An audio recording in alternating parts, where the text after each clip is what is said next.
گردی کو فائٹ کرنے میں ایک مثال دیتا ہوں. پاکستان میں پولیو کا تو خاتمہ ہو گیا. جہاں پہ ایک کیس پولیو کا نکل آتا ہے پورے نظام مملکت جو ہے وہ ڈگمگا جاتی ہے.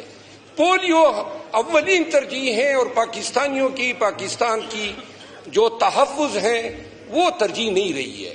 آئے دن یہ چائنیز یہاں پہ اگر یہاں پہ ان کو مارا جاتا ہے. یہ بھائی صاحب آپ ویڈیو جو بنا رہے ہیں دس از ناٹ اپروپریٹ. جو مارا جاتا ہے یہ ایم این اے صاحب جو ویڈیو بنا رہے ہیں یہ ناکامی کس کی ہے؟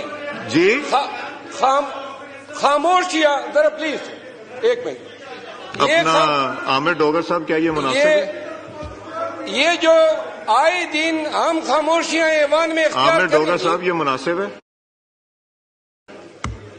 آپ خیر جی اقبال صاحب چھوڑ دیں. جی میں عرض کرتا ہوں یہ خاموشی 1 منٹ کی اختیار کرنے سے کیا یہ چائنیز کے دکھ کا مداوع ہوگا؟ ہم عملاً کیا کر رہے ہیں؟